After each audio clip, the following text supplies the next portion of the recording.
Anong pangalan mo ulit? Tereso po, ma'am. Tereso?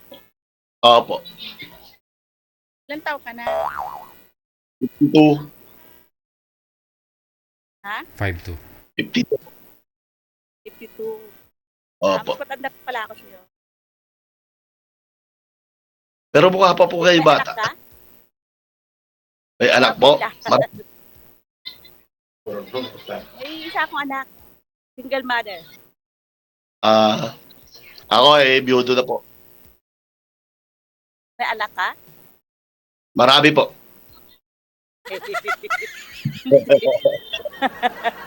Sa Lucena? Ilan po yung marami, sir? Ilan yung Siyam lang. Siyam. Ha? Aray. Siyam lang po.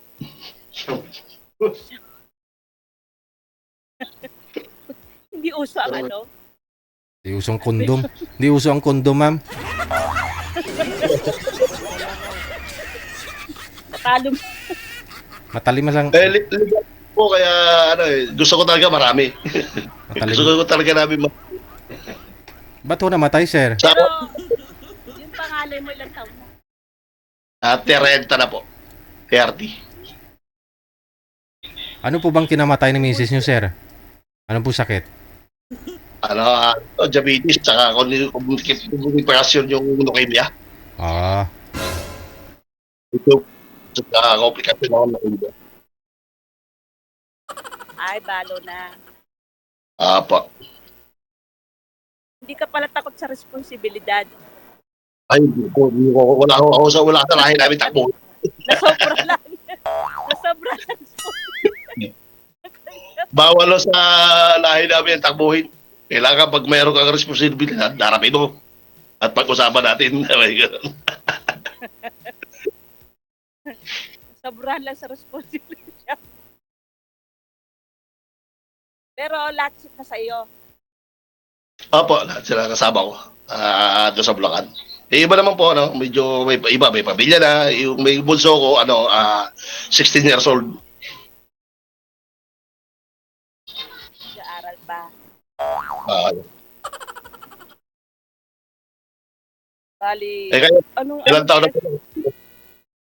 Ha? Ilang taon na po yung anak ninyo? 27. Abay, may pamilya na po. Wala. Ano pa lang, nagpaplano. Babae, lalaki. Lalaki. Okay, para makakatulong sa inyo, mapaggabay sa inyo. Hindi naman, mag-aano rin yun, nagpaplano na rin.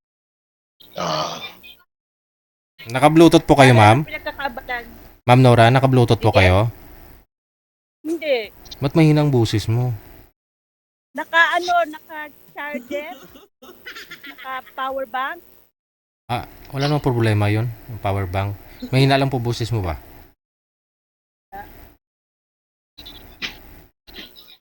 Malakas na sir.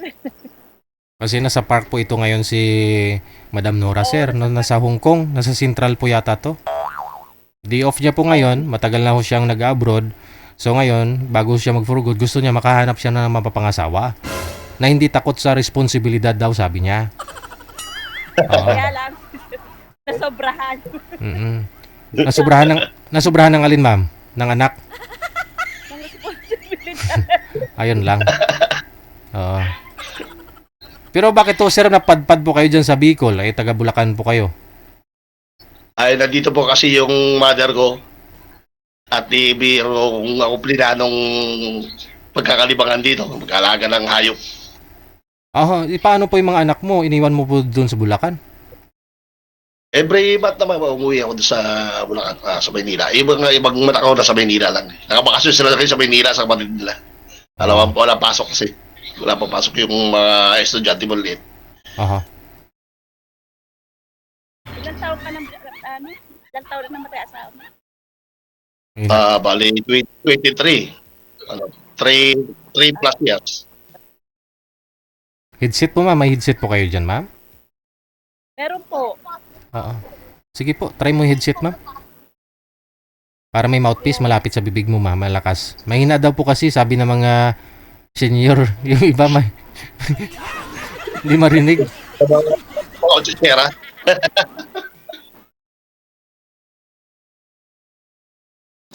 Teka lang. Kabit ko lang. Ayun, ikabit na. Aray.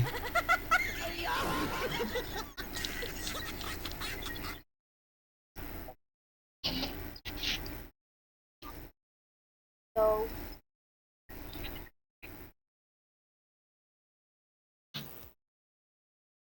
hindi rin yata umaano. Okay na po si Jay. Ayan, malakas na. Pero sa akin, Mina.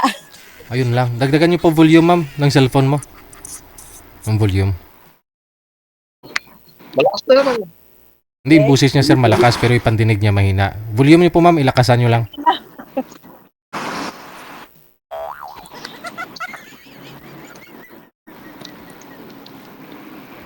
Okay na. Sige. Go ahead, sir. Sa akin naman nang wala si. Ayan. Okay na. Okay na. Okay. Kayo, ma'am, ilang taon na po kayo, ma'am? 54. Mas matanda kayo sa akin ng 2 taon. Okay lang. Taon. Number lang yan. Nandito po kayo sa Pilipinas ngayon. Hong Kong nga ni. Hindi, nasa Hong Kong. Ano sa Hong Kong po kayo? Eh di paano tayo mag-limit yan? Kung sakali. Nagbabakasyon naman ako sa Pilipinas. Bagay doon. Hindi naman ako ano rito. May bakasyon naman kami. Ilang taon po yung kontrata nyo? Every 1 year, umuwi po kayo? Depende.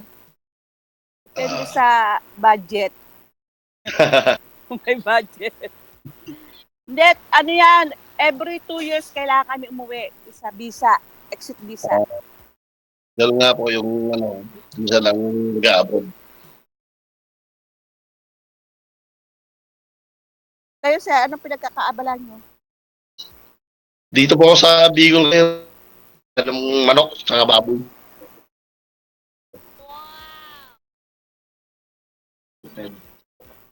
Naglilibang-libang ako dito. Medyo nananawa ko kay ikot sa Maynila at saka sa Bulacan. Dito muna ako sa Bicol habang bakasyon. Wala pa rin kayo nakikita na anuhan sa taon. Wala pa po sakali kayo. Sakali lang. Kung sakali lang. Kung sakali.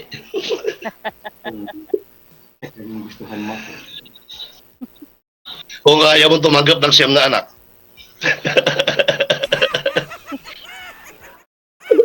Bakit? Pwede naman yun. Ano? Ano yung bibit-bitin mo lahat? Hindi, may mga pamilya na iba. Yung iba nagtatrabaho na rin. May mga kanya-kanyang buhay na iba. Iba naman may nagtatrabaho. Yung dalawa lang yung wala pang trabaho. Yung mayroong high school tsaka college siya. Yung bunso tsaka yung baga sinundan.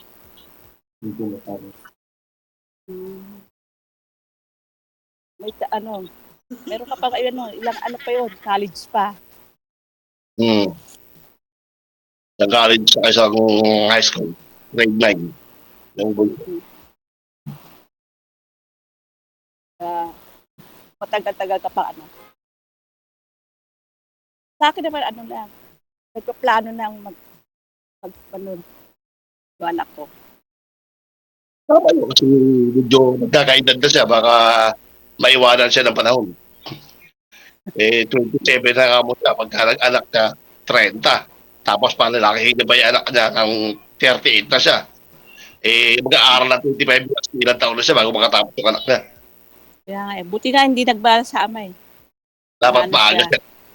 Para mas maaga matatapos ang obligasyon niya. Ako kasi, nag-asawa ko 21.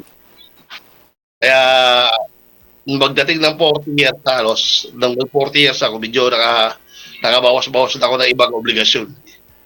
Napalaki ko na yung mga anak ko ng maayos. Pero diyan ka lang sa Pilipinas. Apo, dito lang.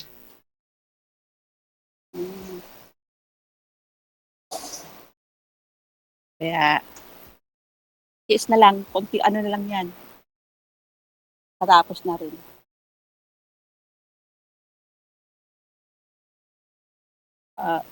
Tanong ka na. Tanong ka. Wala ko tanong. Ano na po ba sa palagay ninyo? Meron po bang meron po bang pupuntahan yung pagkikita natin? Pag-uutap Hindi natin ako na to. mapalagay. hindi, hindi mapalagay. Ano po? Ano kayo naman kung Ma'am, saan? ma'am, pakilapit po ng mic sa bibig. Okay na? Ayan. Mahina pa rin. Lakas. Go. Okay na. Mm. Ano Ngayon, pa sir, po? Ano pa po ang gusto niyong malaman sa akin? ano, naghanap ng sign? Yeah. Pero talaga wala ka pang ano, ganyan. Yung, Wala po. ikaw ang ano. Kasi Ako naman, nandun ako sa Bulacan, maghatid sundo doon sa mga anak ko sa school. kasi ako talagang, Kung nabubuhay pa kasi doon asawa ko, meron akong konting business na palengke. Kung namatay siya, pinamana ko doon sa anak ko. Nag-alaga na, bantay lang ako sa bahay. Mga anak ko. oo. Sa ngayon, bakasyon, sabi ko, doon muna ako sa Bicol. Hahanapin ko muna yung sarili ko. Baka makapaglibang. Nakailang sali ka na rito kay Sir DJ? First time lang po kasi hindi ko nga po alam kung paano sumali dito eh. Nagpa-line up na po ako dito sa pinsan ko. Kaya nandito ako sa Bale, Bicol. dalawa kayo gumagamit ng account niyan. Naharap ko lang po yung cellphone niya. Meron ang account ko pag gusto niya ko sa Teresa po ang pangalan ko. Mm-mm. Ako naman ngayon lang din, pero lagi ako nanonood kay Sir DJ, nagpapaline up. Kaya lang, minsan nawawala ako sa oras. Ngayon, walang pasok bukas yung alaga ko, kaya medyo late akong uuwi. Pwede. Kaya lang, Parang ako sumusubok na sumali sa kanya eh. Pero hindi ako nakakapasok. Hindi ko alam kung paano ko dito. Buti na, punta ko dito sa Bicol. Nagkakakwentuhan kami ng pinsan ko. Sabi ko, sige nga, subukan mo ako i-line up. hindi madali lang. Kaya lang ako talaga yung naano na sa oras. Kaya, minsan, Wag na kayo mag-away. Importante, nag-connect na kayo ngayon. Galit na si Pidi. Wag na kayo mag-away. Prrr! salamat DJ. Wala pangalan niyo, ma'am. Hindi ko pa nalalaman. Nora, Nora? Honor. Yun, di po pangalan sa FB. Sa messenger niya. Nora lang po, Nora lang. Wala na pong dugtong. Hindi naman pwede sabihin dito bawal. Mamaya. Ipasa niya yung Facebook Maya niya na. sa'yo. Maya na. Sige.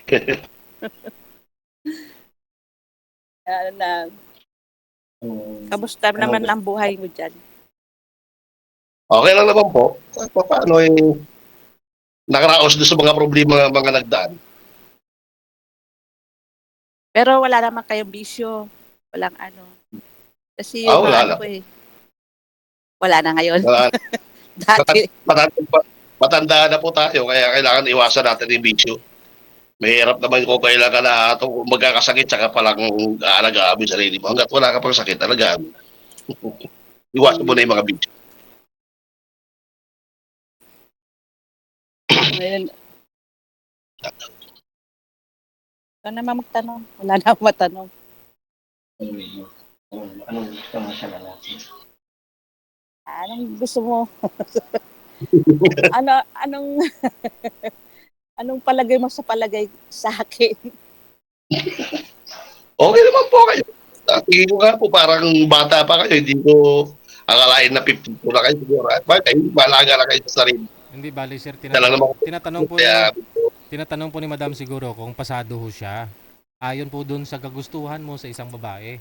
Ano pong klase ng isang babae yung hanap mo? pasado po ba? Ah, okay.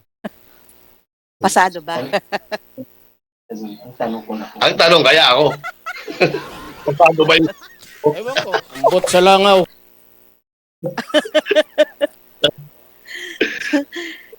Hindi, ngayon pala kasi ako parang hindi ko pa parang takot pa rin. Ganun. Pero sa'yo, responsibilidad sumobra. Sumobra sa responsibilidad. Kasi yung ko, natakot sa responsibilidad. Ay, yun ang hindi magandang naging nakaraan mo. Yung nakatagpo ka ng lalaking duwag. Nabanggit niyo po kanina, ma'am, nung nag-uusap pa tayo kanina. Sabi mo, may mga nanliligaw sa'yo. So, bakit hindi mo sila nagustuhan? Kasi sir, pag umuwi ako, doon lang sila yung pang mapursige na pag-meet. Pero pag dito ako sa abroad, minsan lang Magchat-chat? makaalala. So meaning, pag umuwi po kayo dito sa Pilipinas, pinupuntahan po kayo, nililigawan kayo? Hindi pupunta sa bahay, makikipag-meet lang. Ah, Hindi ko siya, gusto ko yung pumunta sa amin, siya ang pupunta. pero may na-meet na rin po pala kayo personal sa mga manliligaw mo? Wala pa, DJ. Wala pa? Pa lang. Wala pa. Kasi abroad ako Lebanon, Syria, pero laging pinapa-uwi, gera. Kaya, dito lang ako na Tsaka na ako sa pamilya ko, parang mas masaya na ako sa pamilya ko. Ano pong masamang hangin? Ba't sumali ka dito kung masaya ka naman sa pamilya mo? Kasi sir, mag-aasawa ni anak ko. Wala na asawa. Okay. Mag-asawa ka na siya. Wala ka nang kasakasama, no? Wala na akong ibang, wala nang mama, saka na. Iba na yung niya, yung nobya na. Sana kung pasado ko sa inyo, pwede naman tayo magkasama. Ay, aba. Huwag ka lang matatakot ako. Ayan, hindi na kayo magkasama kasi overtime na si Madam. Naglo-loading na, oh. Oo nga. Nubusan na yata ng load. Wala na. Kasi nasa park po siya, sir, eh. Kasi day off niya po ngayon. So, alas 9, dapat nasa bahay na siya ng amo niya, no? Pero dahil connected naman na po kayo dito, mamaya pag online ni Madam, magsigurado magchat-chat ho yan sa'yo. Kausapin mo na lang ulit, tawagan mo, ha? Kung tinatakot siya na anak ko. Hindi naman siguro. Kasi mula kanina, alam niya na ho siya anak mo, eh. Malalaki naman sila, Sir DJ. Oo. Ilang Pero- taon na ho yung bunso mo? Po? 13 years old 16 years old na yung bunso ko. Okay. Sige. Ayun po, sir, kung mag-reply po maya o mag-online na ho si Madam, i-chat mo na lang, ha? Okay, si DJ. Salamat. Thank you.